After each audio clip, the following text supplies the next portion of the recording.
So you're saying a high value woman, that's not a thing. There's no such thing as a high value woman unless she's attached to a high value man. Right. And the reason for that is because all women have value, but not all men have value.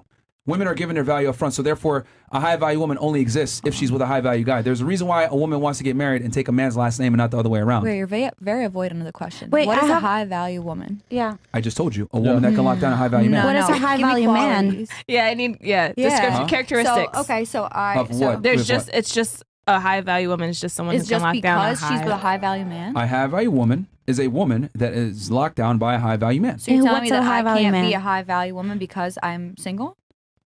Yeah, no. Not at all. Not even really. that I take care of her own myself. business or because your job. going on. Well, men don't care about a woman's accolades and ability to create resources. Men typically don't care about that. Let's be honest here. But I take care of myself. I mean, like, I feel like it should matter to a certain point. Do we operate on should, could, or what is? No, because you're saying hypotheticals here. If you have a girl that takes care of her own with her own business, her own like education and men stuff. don't care about that. So what do men care about? Yeah, let us know. Let us know. Things that you guys are conveniently trying to avoid that we're describing. For example, I just gave you guys the girl that was married, right, from 18 to 25, right, versus the girl that was single from 18 to 25. The woman that was married during that period of time is going to be more attractive to a majority of men because it was predictable what she was doing in that span of time. Who knows? Because maybe she was being a hoe without on the side and they didn't know. But on paper, she's more attractive than the woman that was single for 7 years because we know how women tend to operate when they're single for a prolonged period of time. And I look at it as a red flag. Wait, hold on. You're pretty and you've been single for 7 years. You weren't able to get a guy to commit to you? Yeah, something's wrong with you. Because a woman's job... Who hurt you? Here's the thing. A man's job is to attain the girl. The girl's job is to retain the man. So if a girl can't keep a boyfriend, that's very indicative of her ability to be a good mother, be a good girlfriend, maybe potentially be a good wife. So if she can't keep a guy, that's a big red flag to me. So you're saying a woman that's dressed nicely is a woman's job to keep the man. It's equal as a woman that's dressed, really bad. So when you see a girl at a club, you see a girl really nicely well dressed with her jewels on, and then you see another girl dressed up. Why is she in the club? No, I said club like as a regular random. Let me address her thing before her. You don't think it's a woman's job to keep the guy? No.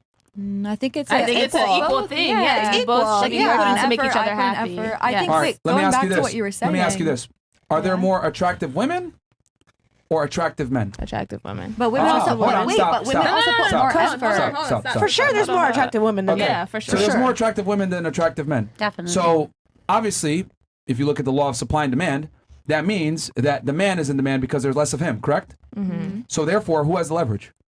It's not about that though. We're going to see. This is what I mean when I say women lack logic. So supply and demand. No. Hold on.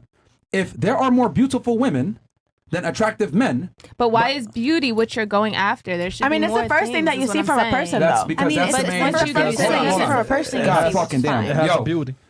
Men and women are not the same. Men value beauty. Women value competence and confidence and ambition. We're not the same. Yeah. Men don't give a shit about a woman's ability to earn money, her status, her resources. Men typically don't care about this. What comes first is her femininity and her beauty and her youth and her chastity. That's what men care about. Okay. So now that we figured out what men actually want, do you think that there's more women that have these traits or more men that have the other traits that I explained? There's obviously more women that have the traits that I was talking about. So therefore, there's less men to go around, which means the men have the leverage. So what I'm saying is that if you got a guy that's a winner, it's your job to keep him because there's more beautiful women than there are higher status men that are attractive. So the man has the leverage. So it's your job to keep the guy. That's why I look at a girl, if she's not able to keep a guy, she's effectively a failure. So a high value man can go into a club and be high value and have a night with his boys and he can be high value, but a girl that's just dancing with her friends is not high value just because she's at the club. A component that men find attractive in women is chastity, okay? And her image. A girl going to the club and hanging out and twerking with her friends or doing whatever she does, it'll hurt her image. Oh, wait, so